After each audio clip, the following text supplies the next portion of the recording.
Frog ran up the path to Toad's house. He knocked on the front door. There was no answer. "Toad, Toad," shouted Frog. "Wake up, it's spring." "Blah," said a voice from inside the house. "Toad, Toad," cried Frog. "The sun is shining, the snow is melting. Wake up." "I am not here," said the voice. Frog walked into the house. It was dark. All the shutters were closed. "Toad, where are you?" called Frog. "Go away," said the voice from a corner of the room. Toad was lying in bed. He had pulled all the covers over his head. Frog pushed Toad out of bed.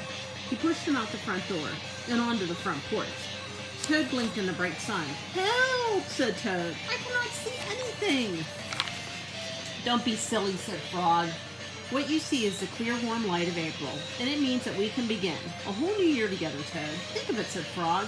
"We will skip through the meadows and run through the woods and swim in a river. In the evenings, we will sit right here on the front porch and count the stars." "You can count them, Frog," said Toad. "I will be too tired, and I am going back to bed." Toad went back into the house. He got into bed and pulled the covers over his head again. "But Toad," cried Frog, "you will miss all the fun." "Listen, Frog," said Toad. "How long have I been asleep?" "You've been asleep since November," said Frog. "Well then," said Toad, "a little more sleep will not hurt me. Come back again and wake me up at about 1/2 past May.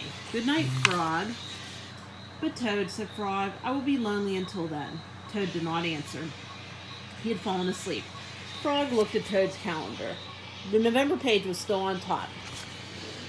Frog tore off the November page. He tore off the December page, and he tore off the January, February, March page, and he came to the April page. Frog tore off the April page, too.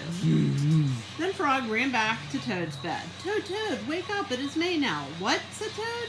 "Can it be May so soon?" "Yes," said Frog. "Look at your calendar." Toad looked at the calendar. The May page was on top.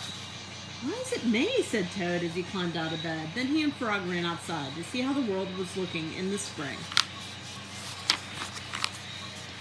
One day in summer, Frog was not feeling well. Toad said, "Frog, you're looking quite green." "But I always look green," said Frog. "I'm a frog." "Today you look very green, even for a frog," said Toad. "Get into bed and rest." Toad made Frog a cup of hot tea. Frog drank the tea, and then he said, "Tell me a story while I'm resting." "All right," said Toad. "Let me think of a story to tell you." Toad thought and thought, but he could not think of a story to tell Frog. "I will go on the front porch and walk up and down," said Toad. "Perhaps that will help me to think of a story."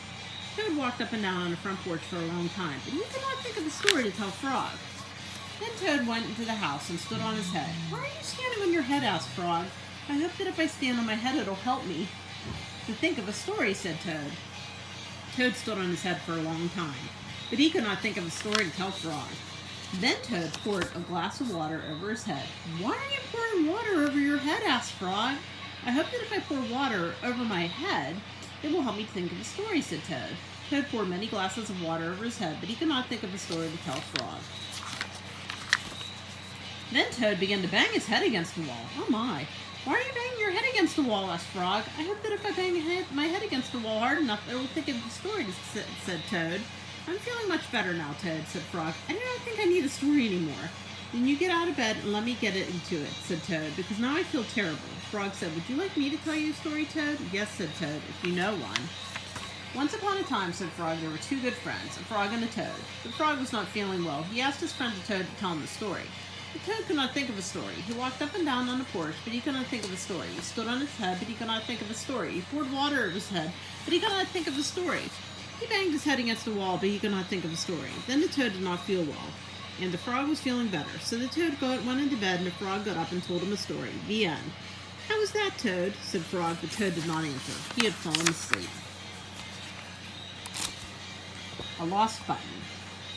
Toad and Frog went for a long walk. They walked across a large meadow. They walked into the woods. They walked along the river. At last, they went back home to Toad's house. "Oh, drat," said Toad. "Not only do my feet hurt, but I have lost one of the buttons on my jacket." "Don't worry," said Frog. "We will go back to all the places where we walked. We will soon find your button." They walked back to the large meadow. They began to look for a button in the tall grass. "Here is your button," cried Frog. "That is not my button," said Toad. "That button is black. My button was white." Toad put the black button in his pocket.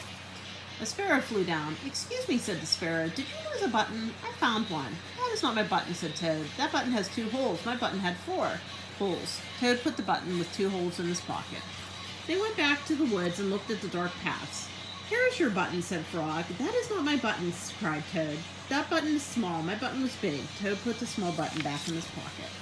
A raccoon came out from behind a tree. I heard you were looking for a button, he said.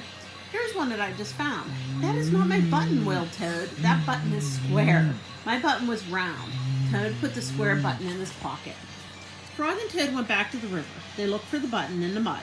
Here's your button, said Frog. That is not my button, shouted Toad. That button is thin. My button was thick. Toad put the thin button in his pocket. He was very angry. He jumped up and down and screamed. The whole world is covered with buttons, and not one of them is mine. Toad ran home and slammed the door. There, on the floor, he saw a white four-holed, big round, thick button. Oh, said Toad, it was here all the time. What a lot of trouble I have made for Frog. Toad took all the buttons out of his pocket. He took a sewing box down from the shelf. Toad sewed the buttons all over his jacket. The next day, Toad gave his jacket to Frog. Frog thought it was beautiful. He put it on and jumped for joy. None of the buttons fell off. Toad had sewed them on very well. A swim. Toad and Frog went down to the river. What a day for a swim, said Frog. Yes, said Toad. I will go behind these rocks and put on my bathing suit. I don't wear a bathing suit, said Frog. Well, I do, said Toad. After I put my bathing suit on, you must not look at me until I get into the water. Why not, asked Frog. Because I look funny in my bathing suit. That is why, said Toad. Frog closed his eyes. When Toad came out from behind the rocks, Toad was wearing his bathing suit. Don't peek, he said. Frog and Toad jumped into the water. They swam all afternoon. Frog swam past and made big splashes. Toad swam slowly and made smaller splashes. A turtle came along the riverbank. Frog, tell the turtle to go away, said Toad. I do not want him to see me in my bathing suit when I come out of the river. Frog swam over to the turtle. The turtle said, Frog, you will have to go away. Why should I, asked the turtle. Because Toad thinks that he looks funny in his bathing suit. He does not want you to see him, said Frog. Some lizards were sitting nearby. Does Toad really look funny in his bathing suit, they asked. A snake crawled out of the grass. If Toad looks funny in his bathing suit, said a snake, then I, for one, want to see him. We want to see him too, said a dragonfly. Me too, said a field mouse. I've not seen anything funny in a long time. Frog swam back to Toad. I'm sorry, Toad, he said. Everyone wants to see how you look. Then I will stay right here and then until they go away, said Toad. The turtles and lizards and the snakes and dragonflies and the field mouse all sat on the riverbank.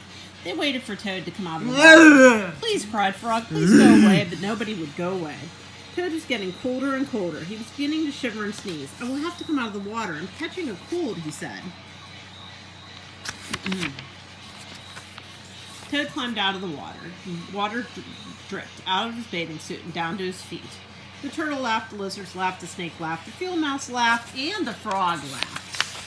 What are you laughing at, Frog, said Toad. I'm laughing at you, Toad, said Frog, because you do look funny in your bathing suit. Of course I do, said Toad. Then he picked up his clothing and went home. The letter. Toad was sitting on his front porch. Frog came along and said, What is the matter, Toad? You are looking sad. Yes, said Toad, this is my sad time of day. It is a time when I wait for the mail to come. It always makes me very unhappy. Why is that, asked Frog. Because I never get any mail, said Toad. Not ever, asked Frog. No, never. No one has ever sent me a letter. Every day my mailbox is empty, and that is why I'm waiting for the mail. It is a sad time for me. Frog and Toad sat on the porch and waited together. Then Frog said, I have to go home now, Toad. There is something that I must do. Frog hurried home. He found a pencil and a piece of paper and wrote on the paper. He put the paper in an envelope, and on the envelope he wrote a letter for Toad. Frog ran out of his house. He saw a snail that he knew. Snail, said Frog, please take this letter to Toad's house and put it in his mailbox. Sure, said the snail, right away. Then Frog ran back to Toad's house. Toad was in bed taking a nap. Toad, said Frog, I think you should get up and wait for the mail some more. No, said Toad, I'm tired of waiting for mail.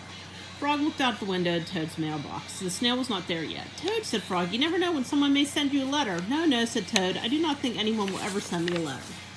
Frog looked out the window. The snail was not there yet. But Toad, said Frog, somebody may send you a letter today. Don't be silly, said Toad. Nobody has ever sent me a letter before. Nobody will send me a letter today.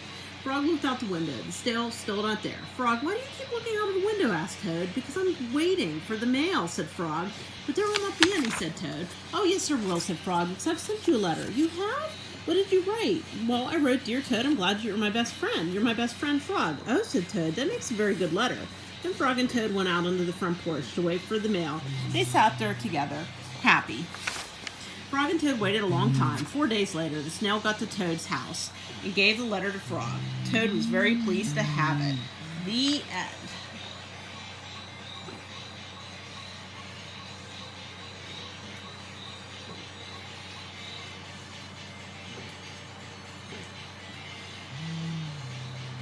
Mm.